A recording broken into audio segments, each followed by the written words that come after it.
He lives, everyone. I'm back. It's been a while since my last video and I'm sorry for that. It's just been a little rough to get a video going.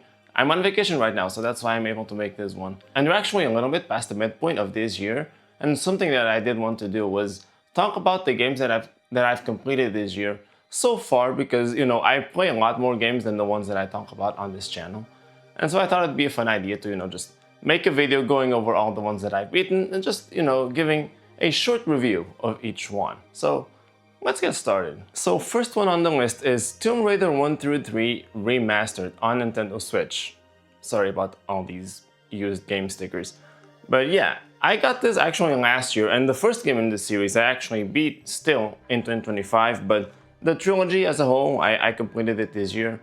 And I am very mixed on these games. So the first one I completed, I wrote a mini review on this for myself. And I gave it a 7.5 out of 10. And I think it's my favorite of the trilogy so far. I haven't played the second set of remasters that have come out. But I didn't like the first one the most because I think part of it is the fact that it was short. So you have to remember that these games are from the 90s, mid to late 90s. And playing them in 2026 without any of the nostalgia or anything like that, you're missing out on what made these games special. So this one, for me, any of that stuff that people may have loved back then didn't really factor in here. And so the first one I liked because it was actually relatively short. I found that the mechanics, they worked well enough. The levels, they were complex and long enough, but not too long. And that can go for the game as a whole. It felt like it was appropriately sized for the kind of gameplay that it offered. I don't think it was doing anything incredible, but I think it did the job fine. And it wasn't too long, so I had a good time just getting through all of this, and I enjoyed it. But then the second one really overstayed its welcome for me. I really didn't like how long it took to get through Tomb Raider 2. There was a way bigger emphasis on combat, which I think is the worst part of these games. It's really clunky sometimes, it's really easy to die. And while in the first one I actually wrote down that the save system was kind of generous, but because you can save basically at any time unrestricted. In the second one, you can still do that, but there's so many deaths you probably didn't see coming that I found myself doing the same thing so many times. And then at this point, I also started getting confused with the menus because the first option in the menu is loading a saved game, not saving. So at one point, a couple of points, I would load a very old save instead of saving the game. It was a little annoying because there was no autosave. And yeah, like I said, the game is just way too long. It just drags on and on and on. It gets really tiring. And then the third one I think is actually a bit of a recovery. It's still a little longer than I would like, but there's less of an emphasis on combat. I think the save system then works a bit better in that situation. And I think the levels themselves are a little more unique in the third game. So yeah, I enjoy the third game a bit more. The first one is still my favorite. But overall, I bought this for 25 euros, it says here. For 3 games, that's not a terrible price. But I don't love these as much as I know some people do, some people that played it back in the day. Next we have Yoshi's Woolly World, and I actually did make a full video about this one, so I really won't say much. You can check out the full review if you'd like. Except this game is absolutely fantastic, phenomenal game. Made me love Yoshi games. Now I'm actually curious for all of them. I got Yoshi in the Mysterious Book. This is kind of to blame for that. So yeah, really good game. Check out the full review, totally worth it. Next up is a digital game, which is Donkey Kong Country 2, which I played on the Switch. I actually streamed myself playing that game, and I gave it a 7 out of 10 when I reviewed it, and again, my personal review. I don't love this game very much. Again, playing these old games in the modern context can hurt your perspective on them, and that's definitely the case for me. I did not love playing this game that much. I enjoyed it. I can see how it's quality. The platforming is quality. It's really impressive for the Super Nintendo what they were able to do. But I found that it was a little too hard at times. It was complicated to get things going. The save system can be a little annoying sometimes as well because you can only save in specific parts of the world. I couldn't figure out a way to exit one world to go back to a previous one and save, so I had to constantly use save states. That also kind of sucked. But, you know, overall, 7 out of 10 is not a bad game. And I think it's worth playing, you know, to know the history of Donkey Kong. But, you know, yeah, it's not my favorite. Next up, we have Resident Evil Requiem, another one that I have done a full video on. So I will once again say, check that out. I gave this one a 9.5 out of 10 in my personal review. It's just such a good game. Everything here is so well put together. I love the characters. Grace is fantastic. I love her as a character, is really good. Leon plays a very interesting role. I think it's cool to have him here. The different gameplay between the two characters, it's actually really different. The whole system changes between on which character you're playing. So like it's really varied. I do think we spend more time with Leon than with Grace. I kind of missed playing as Grace more, but otherwise just such a phenomenal game, absolutely worth it. Next up we have Mario Tennis Fever. I don't think I did the full video about this. I did stream the story mode for it, and I actually enjoyed it. Like the first half of it sucks. It's like training, but it's like everything's scripted. There's nothing really to train. Very bad. The second half of it I actually kind of enjoyed. Still not amazing, but I did enjoy the second half of adventure mode here. But the thing is, this game actually has a lot of single player content. Like if you only look at the adventure mode, it's not gonna impress you, but there's so much to this game, you know, in single player, so much to unlock, so many characters and stadiums and rackets. Like there is so much that you can do in this game by yourself. Like there's a lot of content here, and then you can use a lot of it, you know, in multiplayer, which is also pretty fun. You know, there's some items that are overpowered and stuff, but this is really good. And I gave it an 8.5 out of 10, and I stand by that. This is a really, really good Mario sports game that should have done better sales-wise. I'm actually really bummed that people didn't support this, because it addressed a lot of the criticisms that I had of Nintendo's sports games on the original Switch. Like everything was very incomplete, very bare bones. They tried to fix it with like updates down the line, and it really just didn't do enough. So this was really good. I love this game very much. And recently they actually just released an update for this that added, I think, a new court, new colors for the Luma. So like there's some cool stuff. They added game share support as well, so that's kind of neat. But yeah, very, very good game. Since it sold kind of poorly, I think you'll find it on sale somewhat frequently. So if you do, highly, highly recommend it. Next, we have another digital game, but I guess I can show you what it's for. So I got the Virtual Boy accessory for the Switch here. And we're talking about Wario Land because it's the only Virtual Boy game that people talk about in a very positive light. So yeah, Wario Land on the Virtual Boy. And honestly, it's really great. It's an interesting, just seeing it is kind of interesting, because this released between Wario Land 1 and Wario Land 2, which were on the Game Boy. And the Virtual Boy, you know, it's only black and red, so the visuals are strange, but it does have also some like 3D capabilities. So in some ways, it's the most advanced graphically Wario Land at the time. And you know, there's the 3D effect to it, both in terms of like the stereoscopic 3D, but like almost also a polygonal 3D. There's a bit of that that's involved in how this game looks. And it runs very smoothly and everything.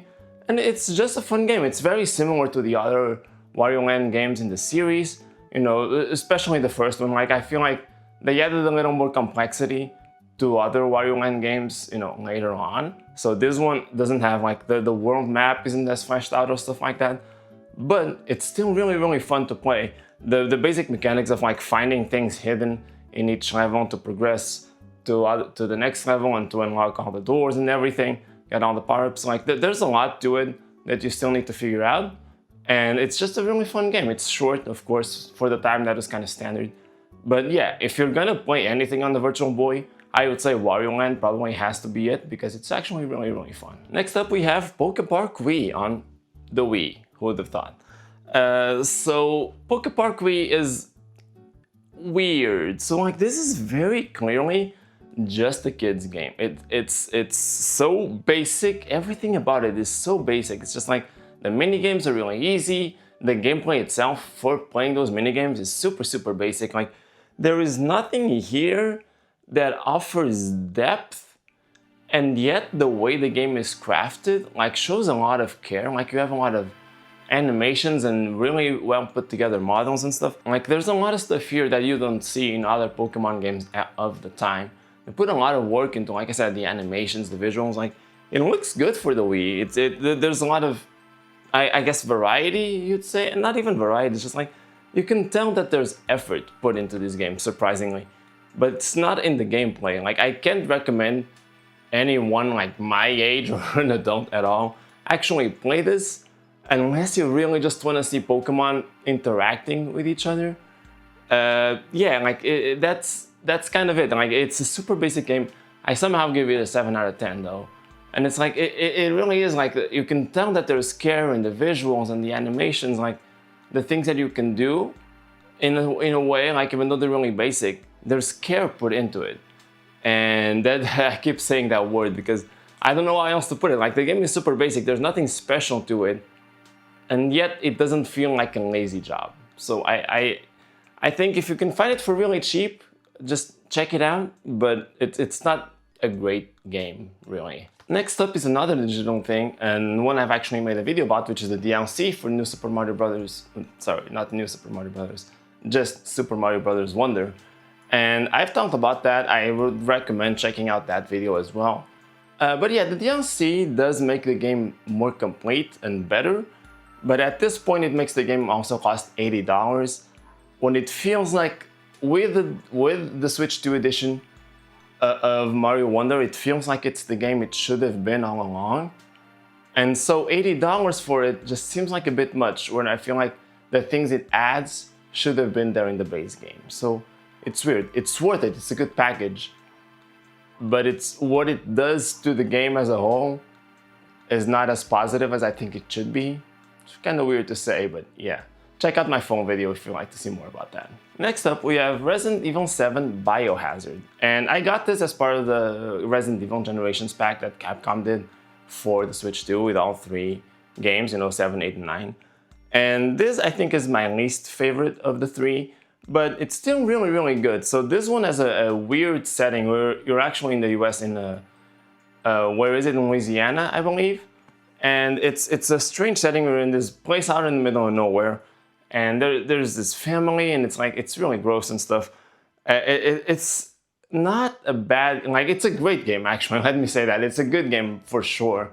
I think the setting isn't as good as I would want it to be. The setting and characters in this game are not quite to the level that I would say 8 and 9 are yet, but I think there's still a lot of cool stuff. I think the main characters of the player character and his wife or partner at the time, trying to save her is like an interesting story. And then there's like a member of the family that's kidnapped you. She's a good character, and it's a whole thing. There's actually a DLC for this that I also really like, where you play as someone related to the family that sort of held you hostage and stuff. And there's a lot of stuff to this game. It's very good. I don't enjoy it as much as I do the later ones. I feel like I got lost a bit in this one. I didn't know where to go a few times.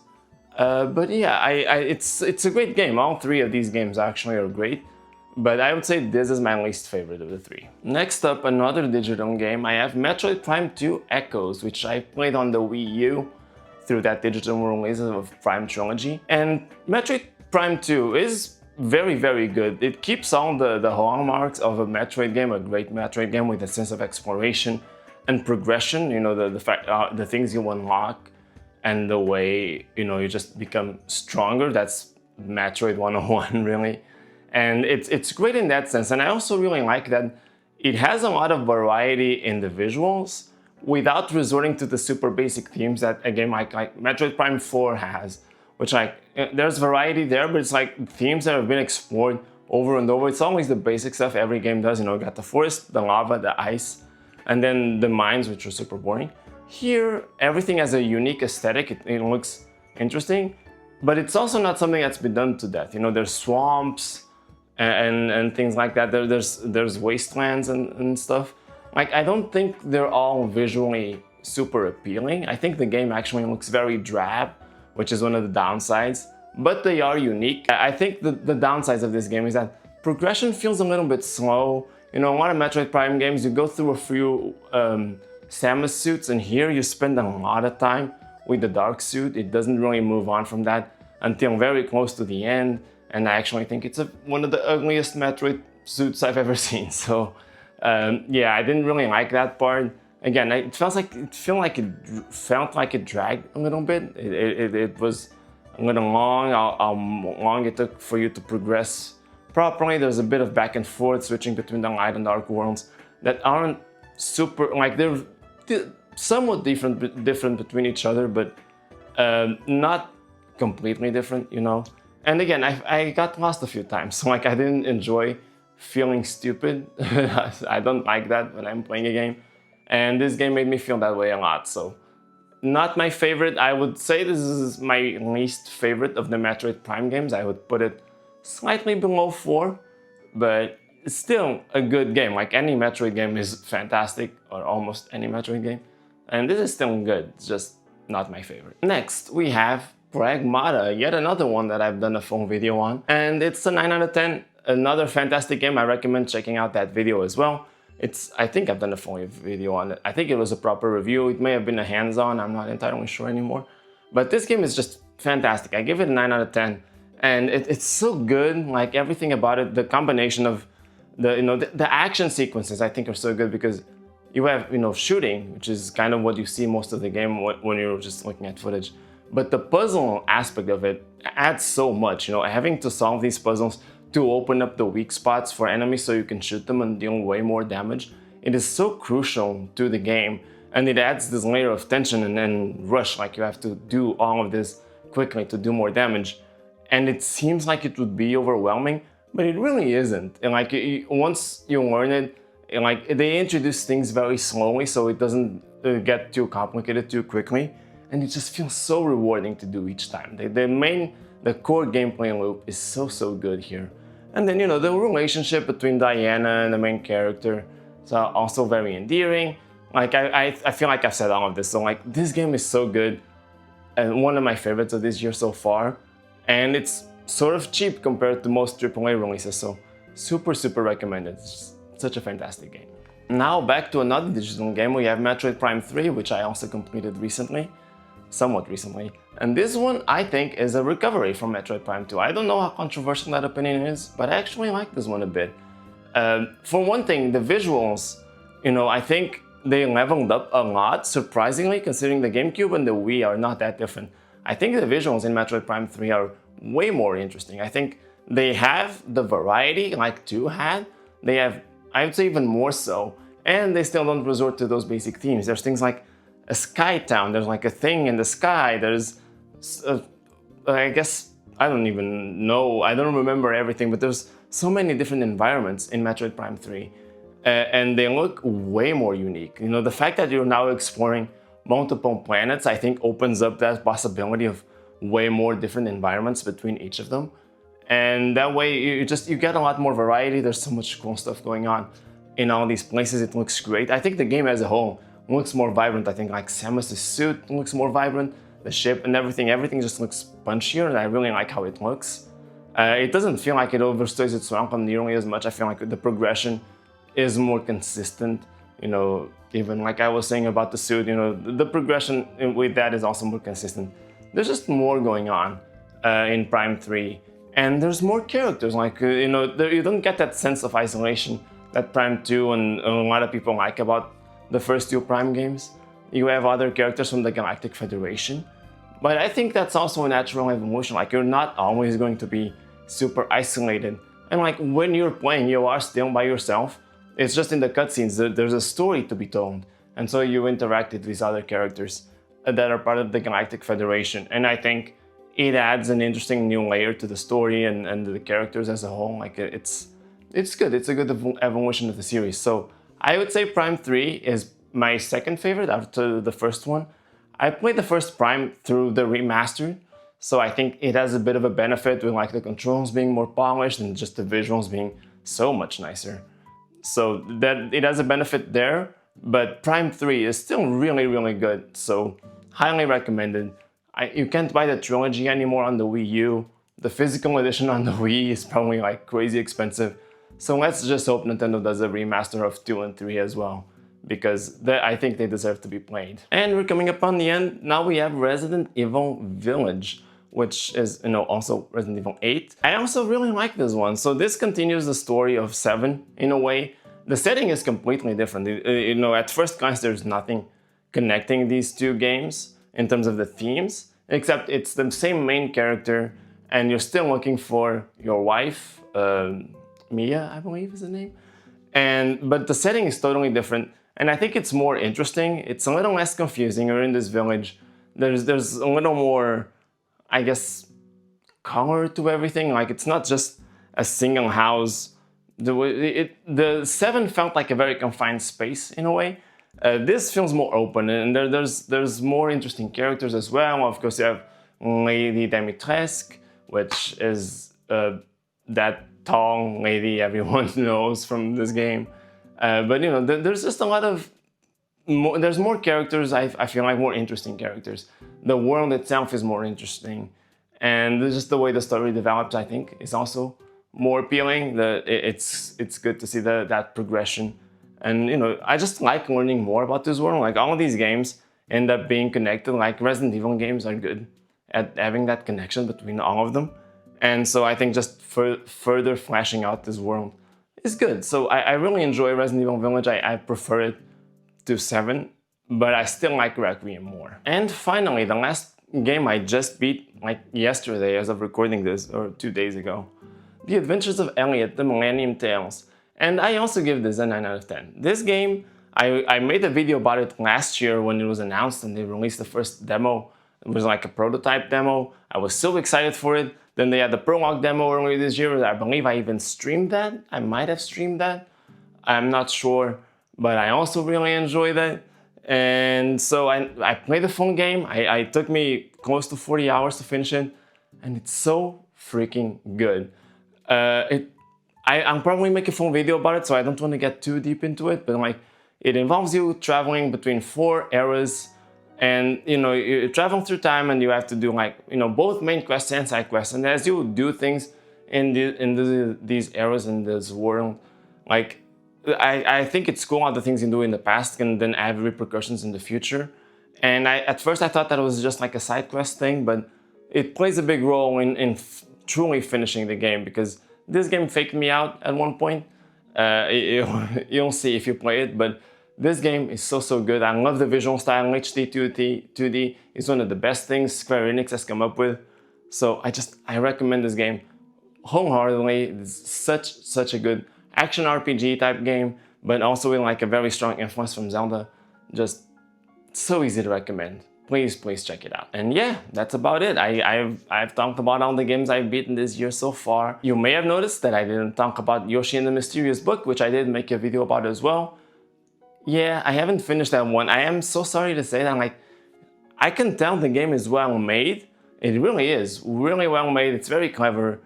But so many times I find myself kind of bored and lost. It's actually a very difficult game because it's very puzzle focused, and it's very hard to figure out sometimes everything you need to do to get all of the data for every character. And so it gets a little tiring where like you're just running around this level trying to figure out what to do. They give you hints, but I found that sometimes even the hints they give you are not enough to figure out what you have to do. So yeah, like, I haven't finished it yet. It's also super long from what I've heard. So, it's a good game. I think for the right person, it's fantastic.